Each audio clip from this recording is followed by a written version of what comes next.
awak punya uri dah jatuh ke tahap 4. Paling tinggi. Paling ke bawah. Maksudnya laluan bukaan tu, kalau you stage 3 mungkin boleh diselamatkan lagi untuk naik, dan mungkin laluan tu untuk apa orang kata ni, senang baby nak keluar. Tapi saya memang kes saya rare sikit. Doktor kata sebab saya punya fibroid tu dia ada 3, dan fibroid saya ni dia membesar mengikut size baby. Saya punya fibroid ni dia dah memang tutup laluan dan uri pun tutup. Jadi doktor pakai kat situ nasihatkan dia akan, masa tu dia tak tahu uri bawah lagi. So dia kata dia akan buang semua. Tapi maksudnya termasuk apa tahu? Termasuk kita punya peranakan. Itu episod ketiga. Ya Allah.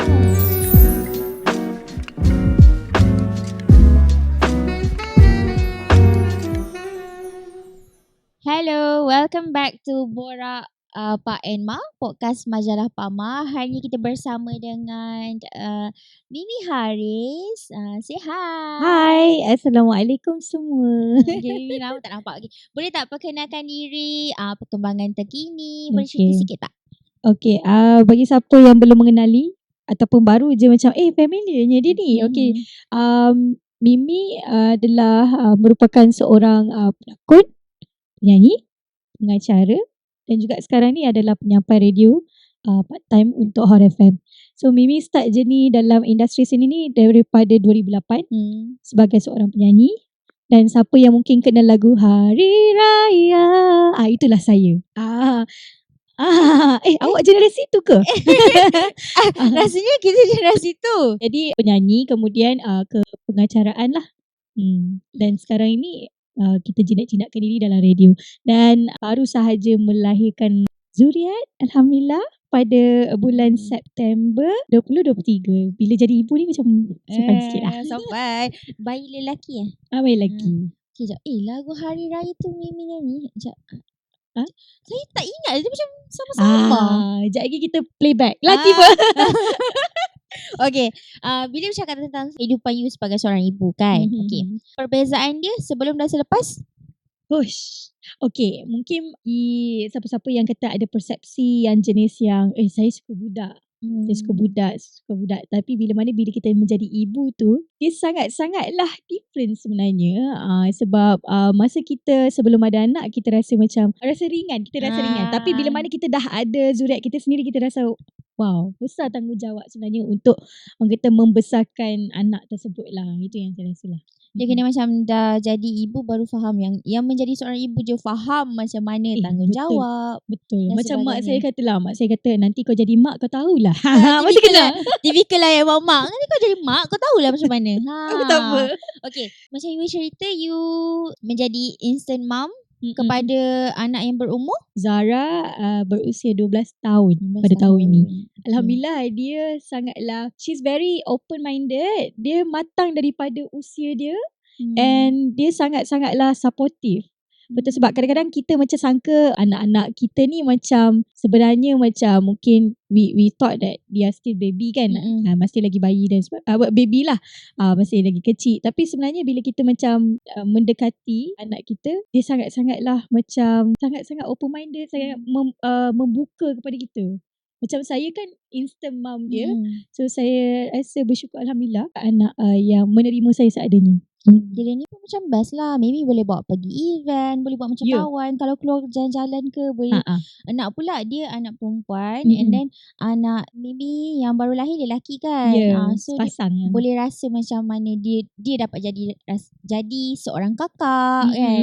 Betul. Dia sangat excited tau. Ya ke? Dia sangat excited. Awal yang ini cerita kelakar sikit lah masa gender reveal, dia sebenarnya dia nak baby girl. Nak dia kawan. Macam nak kawan. Dia suka macam baby girl. Contoh macam saya ada anak perempuan, dia akan tolong ikatkan rambut dia, main-main dengan dia, semua tu lah.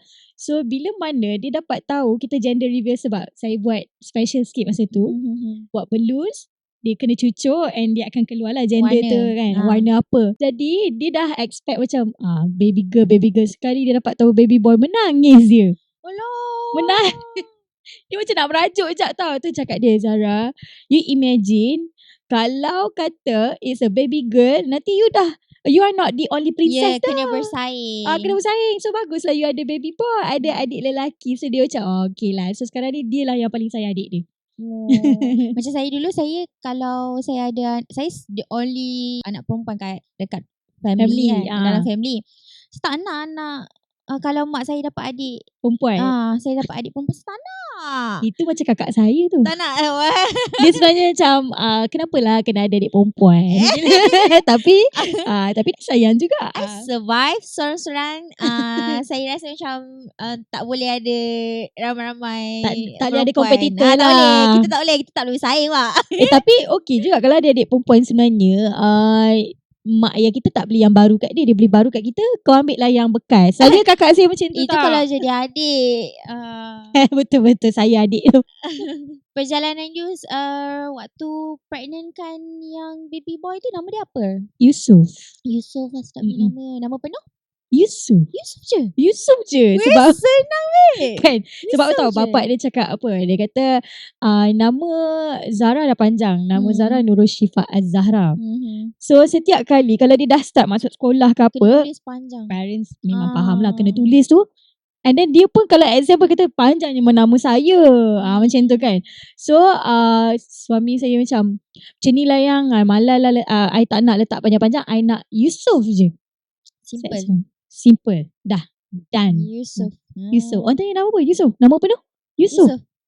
Perjalanan pregnant tadi tanya. Waktu Yusuf tu macam mana? Sesetengah orang macam dugaan setiap wanita yang pregnant lain-lain kan. Macam Mimi sendiri, Mimi tak tahu yang Mimi pregnant sampai kan Mimi pergi check, Mimi tahu Mimi pregnant. Ada setengah orang dia akan pakai apa, UTK UTK ke? UTI itu lain lagi. UTK ke? Itulah pakai yang check pregnancy tu. Selalunya orang akan pakai yang check pregnancy tu.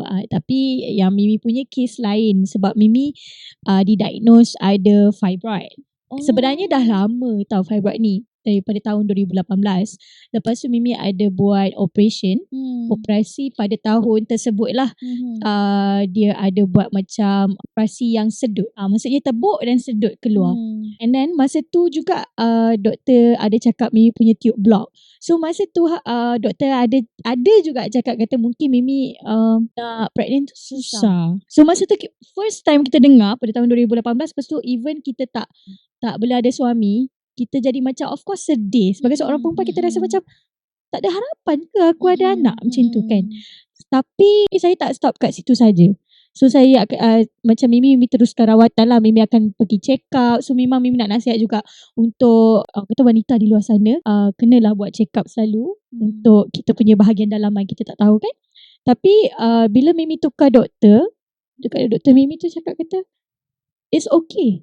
It's not that macam you takkan dapat anak langsung. It's not the end lah. It's not the end. You kena ada positive mind. So masa tu kita rasa macam okay. And then kita buat ikhtiar macam-macam lah, daripada segi perubatan tradisional, perubatan moden dan sebagainya. Tengok-tengok yang boleh dapat tahu kata pregnant tu masa kita orang kita orang pergi satu pusat IVF sebenarnya. Interesting kan? Interesting. Zara pun ada follow kita orang. Pergi pusat IVF tu kita macam sebab Mimi punya doktor dia kata, gynae Mimi tu dia kata I'll send you to my friend.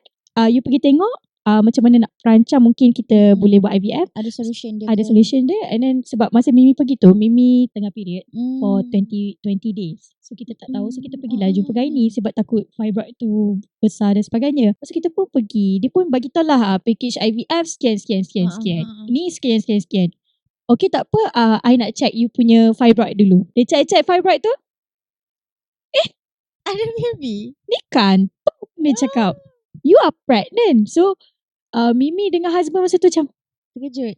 Kita bukan, ada setengah orang bila dapat tu dia terus macam dia memang expect yang dia pregnant tau. Macam kami dua orang, kita orang tak expect pregnant sebab memang doktor sebelum ni kata Mimi tak boleh pregnant. Sebelum mana dapat tahu pregnant tu macam, tapi saya darah. Saya berdarah doktor, macam mana saya boleh pregnant? Masa tu kita dah risau sebab kita takut bila ada pendarahan dalam kepala kita secara negatif lah kan. Kita akan fikir macam takut gugur. Betul. Lepas tu lah kali doktor ada bagilah untuk buat rahim dan sebagainya. So jenis Mimi dalam pregnancy tu sangatlah lain daripada orang lain. ada yang sama dengan Mimi kongsi di TikTok Mimi. Orang kata apa? Pregnant berdarah. Dia ada satu nama, bukan saintifik, nama orang dulu. Apa pregnant gajah. Bukan keladi, dia macam apa gajah tau. Okay, siapa yang tahu tolong komen dekat bawah. Apa yang Aku tak tahu. pregnant berdarah tu, apa gajah entah. Tak tahulah. Jadi kita pun macam masa raya tu Mimi ingat, masa tu kita raya dekat Kedah, which is anak pun balik Kedah sekali, and then suami pun ada sekali. Masa yang ni antara orang kata apa, segmen berdarah juga. Segmen berdarah saya macam masa tu saya rasa dunia saya gelap pada hari tersebut, iaitu pada hari raya yang pertama. Suami keluar, anak keluar, apa semualah keluar kecuali tinggal makcik dengan kakak.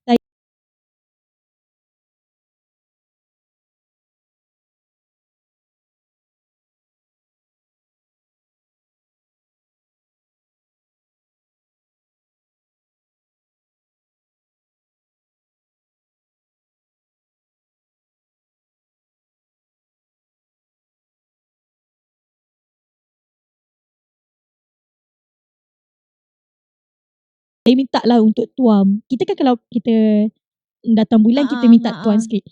Lepas tuam tu rasa macam mencurah-curah darah turun. Ya, saya terpaksa ditahan di hospital dekat Kedah dalam 2 hari macam tu. So berayalah di hospital. Yang anak first time pergi Kedah tu, kesian dia ikut mami duduk dekat hospital juga. So itu antara pengalaman yang sepanjang pregnancy, sebab memang sepanjang pregnancy Mimi semua dekat hospital, kebanyakannya di hospital. Dan sampailah pada kandungan Mimi yang ke 28 minggu, kita ada check up kan. So masa check up tu doktor check Mimi punya uri dah ke bawah. Maksudnya dah di tahap yang ketiga. So bila tahap yang ketiga, you dah doktor kata kalau misal kata dalam seminggu 2 ni you punya uri tak naik, sebab ada sengah, dia akan tengok dalam within 24 weeks to 28 weeks uri awak masih dekat bawah ataupun dah naik sikit-sikit. Tapi kalau dia tengok towards 29 minggu, 30 minggu masih lagi dekat bawah, dia akan tahan kita dekat hospital. Jadi masa tu pun kita macam tak expect lah. Jadi kita try lah jaga apa yang dia suruh apa semua. Last kali pergi check up lagi sekali, doktor kata datang lagi 2 minggu. Kalau bisa kata lagi 2 minggu kita tengok bawah lagi, kita akan admit awak sekian-sekian tarikh. So kita macam tolong jangan. Tak nak, sebab siapa yang uri bawah dia akan kena tahan di hospital sekurang-kurangnya tengok pada keadaan sebulan. Ya lamanya. Lama sis. Ya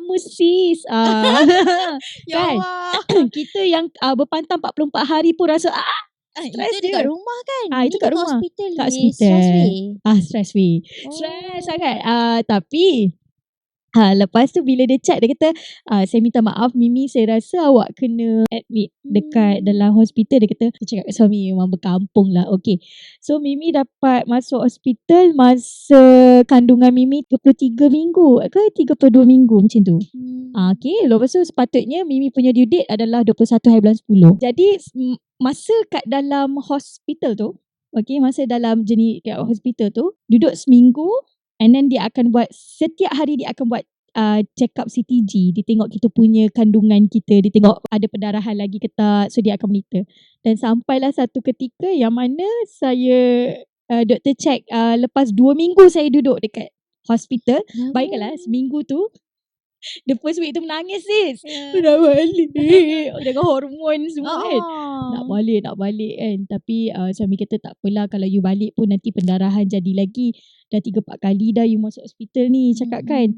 So tak apa, kita kena fikir baby, jangan fikir diri kita. Betul, sebab kadang-kadang keselamatan, bila kita dekat rumah kita tak tahu suami kita tak ada apa semua kan. So kalau misal kata doktor kata awak kena duduk hospital, tolonglah duduk hospital. Dengar. Sebab kita tak tahu macam-macam boleh jadi. Sebab kan wanita yang mengandung ni dia sangat fragile. Kan. Lepas tu masa saya duduk tu, lepas minggu lebih saya duduk, doktor check balik, dia kata awak punya uri dah jatuh ke tahap 4. Paling tinggi. Paling ke bawah. Maksudnya laluan bukaan tu, kalau you stage 3 mungkin boleh diselamatkan lagi untuk naik, dan mungkin laluan tu untuk apa orang kata ni, senang baby nak keluar. Tapi saya memang kes saya rare sikit. Doktor kata sebab saya punya fibroid tu dia ada 3 dan fibroid saya ni dia membesar mengikut size baby. Itu segmen yang seterusnya. Dia ada 2 segmen. So saya punya fibroid ni dia dah memang tutup laluan dan uri pun tutup. Jadi saya pernah tanya satu hospital sebab saya duduk 2 hospital. Hospital yang pertama adalah boleh sebut ke? Ada hospital ni lah. Okay. Jadi doktor pakar kat situ nasihatkan dia akan, masa tu dia tak tahu uri bawah lagi. So dia kata dia akan buang semua. Tapi maksudnya termasuk apa tahu? Termasuk kita punya peranakan. Itu episod ketiga. Ya Allah. Banyak episod tau kehidupan saya ni. And then bayangkanlah kita baru 30-an kan. Muda sis 30-an. Masih muda. Saya rasa macam 23 tahun. So bila masa kita dapat tahu tu, of course kita sedih. Kita rasa macam alamak, takkanlah aku nak ada ni. Of course lah kita sebagai orang yang lebih, orang kata muda ni, boleh kata beranak lagi ni, nak ada lagi zuriat tambahan dan sebagainya kan. Saya ingatkan dia cakap kat saya je. Sekali suami masuk, dia kata yes sir, kita akan buat surgery, which is kita akan dia cakap dekat husband juga. Lepas tu last sekali suami kata, yang I tak jadi yang kat hospital ni, yang kita pergi hospital lain. Try dulu hospital lain. Pergi dekat hospital Putrajaya. Doktor cakap kita tak akan buat peranakan awak, kita akan buat satu persatu. Kita akan keluarkan baby terlebih dahulu. Masa tu dia tak tahu uri lagi ke bawah ke atas. Kita akan keluar baby sekali, and then lepas you habis pantang semua, you datang balik, kita tengok balik fibroid, kita keluarkan fibroid pula. So that peranakan awak kalau boleh diselamatkan, kita akan selamatkan. Masa tu kita jadi macam lega lah. Bayangkanlah sis balik rumah lepas admitted yang the first hospital tu, saya rasa macam dunia tu dah hello sis, dapat pula tahu benda macam tu lagi lah. Sedih lah. Tapi masa tu kita macam dah redha dah. Tapi suami lah kata no. I rasa kalau boleh diselamatkan lagi, selamatkan lagi lah kan. Lepas tu dia pun kita tukar hospital. And then kejadian yang seterusnya adalah yang pertama, bila fibroid saya sama besar dengan baby, tiga biji tu, satu tu macam salah satu bila during the operation 12 cm. Besar 12 cm lah pegang. Doktor kata macam orang pregnant 5 bulan, dia dah ukur lilit kan. 12 cm, 5 cm dan 8 cm. So baby masa duduk kat hospital dalam the first week lebih tu, dia check baby pula tak membesar sis. Mengikut minggu yang dia sepatutnya besar tu, dia tak membesar. Another episode lagi yang membuatkan kita rasa, ya Allah Tuhanku, kalau macam ni lah dugaan kau nak berikan zuriat kepada aku reda. Memang masa tu reda habis sis. Nak cerita nangis. Okay, lepas tu doktor kata kita terpaksa untuk buat emergency cesarean. Maksudnya kita terpaksa emergency kan you punya. Sepatutnya saya punya EDD adalah 12 hari bulan 10. Lepas tu diorang awalkan jadi 9 hari bulan 10. Tapi masa tu baru 10 hari bulan 9 hari bulan 9. Jadi kita jadi macam dah Jauh sangat sebulan sebelum kan. And then kita kira balik baru 33 minggu lebih, 34 minggu. Tu doktor kata kita tak boleh buat apa sebab kita nak baby awak survive di luar. Bila kita kan bayangkanlah tadi saya cerita yang keluar FYP dekat saya punya TikTok semua pasal baby pramatang. Of course kita sebagai seorang ibu kita rasa risau, sedih, macam mana nak jadi dengan anak, kesian kan, sebab dia akan terpaksa diletakkan di dalam incubator. Masa tu memang cakap doktor memang tak ada ni, awak nak anak awak berkemungkinan boleh meninggal di dalam perut ataupun awak nak biarkan kita jaga dia survive di luar. Macam mana? Itu ikut pilihan awak. Kalau tanya saya, daripada dia tak membesar kat dalam tu dan kita tak tahu apa akan jadi, fibroid awak pun boleh kejap naik kejap turun, kita kena buat emergency caesar. So kita terpaksa macam okey lah tak apa. Saya pun macam okey lah, baiklah doktor, saya redha. Boleh lah, okey lah, kita go through. So sign, lepas tu terus beranak. Keluarkan Yusof, and then you punya fibroid tu another episode. Bayangkan masa operation tu memang Mimi fully ditidurkan. Memang kalau Caesar biasa, emergency Caesar, so dia separuh bius kan. Tapi Mimi ditidurkan. Bayangkan sis, episod ditidurkan, kita dah fikir sekarang ni kan orang ada macam mentality macam ditidurkan je Lah kau. Tak nak cakap lah. Tapi negatif lah benda tu. Negatif. Kita malam tu, ya Allah, memang tak tahu nak cakap apa. Dah lah masa sebelum ditidurkan tu, dia tak ada cakap mengucap ke apa. Tak ada sis. Tak ada. Macam So masa tu you are not ready pun sebenarnya. tapi kita dah buat lah solat. Segala jenis solat. Semua. Kita dah macam, kita fikir kalau kata itu perjalanan terakhir kita reda. Memang kena reda sis. Satu je saya bagi tahu, siapa yang ada pengalaman macam saya sekarang ni, kita kalau boleh kawal diri kita untuk jangan fikir negatif langsung. Lawan cakap aku reda. Ya Allah, memang nak cari keredaan tu reda sangat tau. Tapi cari kekuatan untuk berasa reda, insya-Allah kalau kita cuba positifkan diri kita, dalaman kita akan jadi kuat sebenarnya. And then masa dia nak ni kan, nak apa orang kata, nak dia abuse kita tu, nak bagi oksigen tu untuk kita tidur, dia tak ada macam, sis boleh tak sis lawak ya sis, tak ada sis. Sis mengucap ya, tak ada sis. Okay, kira 1, 2, 3. Oh, seram weh. 1, 2, 3 kita dalam hati, 1, 2, 3. Terus kita terus mengucap masa tu. Memang mengucap lah masa tu. And then doktor, bila habis semua, my family semua turun ambil video, ambil gambar, minta doa, terima kasih kepada kawan-kawan, kepada keluarga yang mana kata masa saya ditidurkan tu, diorang memang blast dekat SOCMED untuk minta doa. Memang maybe doa-doa kalian tu membuatkan orang kata surgery tu alhamdulillah dipermudahkan, baby pun okay.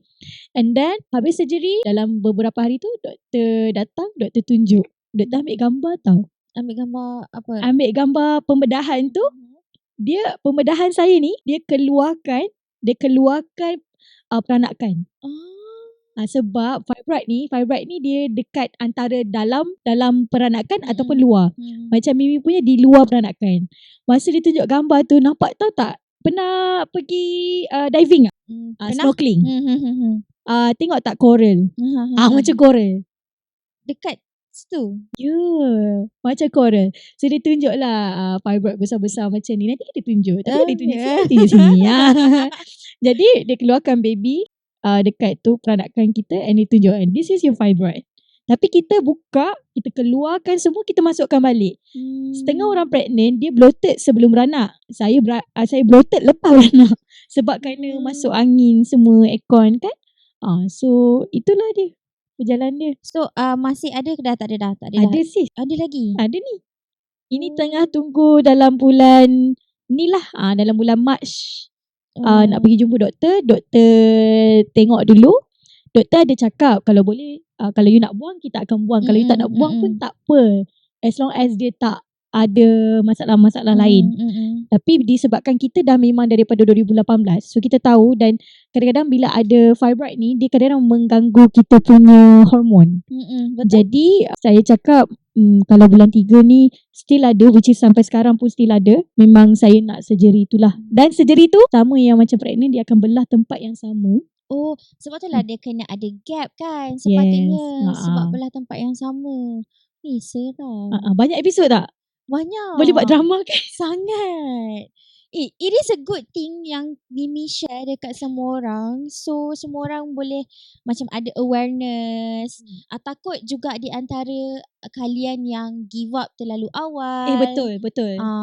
Macam Mimi punya journey, Mimi banyak kongsi dekat TikTok Mimi Haris 90. Nanti kita akan attachkan dekat description. Dia siap promote diri. Saya banyak buat awareness untuk new mothers dekat luar sana. Saya banyak buat awareness untuk siapa yang ada fibroid ataupun ada cyst, ada ketumbuhan lah, ada masalah bahagian kewanitaan tu, yang kata dah lost hope untuk ada anak, ada baby. So saya banyak bagi awareness dekat situ lah. Sebab kadang-kadang ada setengah perempuan ataupun wanita, dia tak tahu yang dia ada masalah. Sampaikan bila dia dah nak TTC tu, dia macam rasa macam kenapa bila dia check, dia baru dapat tahu masalah tu. Sebenarnya masalah tu contoh macam fibroid ke apa ke, boleh juga orang kata kita dapat ikhtiar sebelum kita TTC. Macam tu. Thank you so much sebab kongsikan episod-episod berdarah tadi. Episod berdarah Mimi. Thank you sebab dia macam Seram tak tahu benda ni jadi in real life. Nak pula Mimi yang menghadapinya. Thank you. Mungkin ada kata-kata macam mana, kata-kata sokongan ke dekat wanita-wanita kat luar sana, ibu-ibu yang di luar sana yang mungkin hadap perkara yang sama. Okay, first of all, thank you sebab jemput. Tepuk sikit, tepuk. Terima kasih semua. Thank you Mimi. Okay, sebenarnya lepas Mimi kongsi di social media Mimi tu kan, ramailah yang tampil untuk bagi komen. Ada yang kata saya cerita pengalaman. Macam saya kan ibu yang orang kata ada anak peramatang. Jadi banyaklah yang datang tampil dan bagi sokongan kat Mimi juga. And then ada yang tanya juga. So untuk wanita di luar sana yang mungkin mengalami macam saya lah, mengalami ada ketumbuhan dan sebagainya, jangan, satu je nasihat macam tadi saya cakap, kalau boleh didik hati dan juga didik minda kita untuk fikirkan dan rasa positif. Bila kita bawa energi positif itu, kita kena didik tau. Kita faham, kita tak boleh cakap macam kita sebagai seorang kawan, kita bagi tahu, kau kena fikir positif. Kau kena fikir positif. Kita jadi, siapa yang jenis overthinker macam saya, siapa yang ada mungkin masalah anxiety dan sebagainya, dia akan macam mana nak fikir positif sebab dia disuruh untuk berfikir positif. Jadi macam mana tak, sebenarnya ayat dia sepatutnya didik diri. Okay, setiap hari cakap kat diri kita, benda tu boleh orang kata ikhtiarkan. Jangan kata aku ada ketumbuhan ni, confirm tak boleh. Jangan macam tu. Kalau boleh didik hati kita, didik minda kita, InsyaAllah ada rezeki Allah nak bagi, Allah nak bagi. Macam saya sendiri sebelum ni, saya pernah jugalah ada episod yang mana saya rasa macam, kenapa kawan aku ada, kenapa bukan aku pun teringin juga tengok orang ada anak dan sebagainya. Jadi saya daripada saya rasa macam kenapa, saya tukar jadi macam ada sebab. Ada sebab. Mungkin ada sebabnya kenapa Tuhan tak bagi kita awal. Macam saya fikir, kalau aku umur 20-an dengan aku punya macam drive tu nak kerja je, macam mana kita nak jaga anak? And then kita pula jenis yang macam jenis panas bontot kan, semua benda nak buat. Memang macam mana dengan anak? Lepas tu pula, adakah kita mentally prepared untuk menjaga seorang lagi manusia yang sebenarnya itu adalah tanggungjawab yang sangat-sangat besar untuk kita didik dan besarkan mereka. Adakah kita ready waktu tu? Sebab bila ada anak yang baru lahir, baby especially newborn, dia memang sangatlah apa orang kata ni? Fragile sangat-sangat, yang dia akan macam apa-apa pun dia akan nangis sebagai dia punya communication. So we as the parent, kita tak faham, kita tak belajar pasal parenting, kita tak banyak membaca, and kita sendiri tak ready, kita akan rasa geram dengan anak tu. That's why ada banyak kes yang macam penderaan kanak-kanak newborn dan sebagainya. So ada sebab kenapa mungkin sekarang awak rasa macam kenapa saya tak ada. Mungkin ada sebab. Jadi insyaAllah doa dan tawakal je. Okay. Thank you so much Mimi. That's it for today. Itu saja. Mimi dah cover semua episod. Thank you so much. Kita jumpa di episod akan datang. Borak Pak and Ma. Bye-bye. Bye. Assalamualaikum. Hari Raya, genap sudah sebulan berpuasa. Hari Raya, mari ramai-ramai kita gembira. Yeah.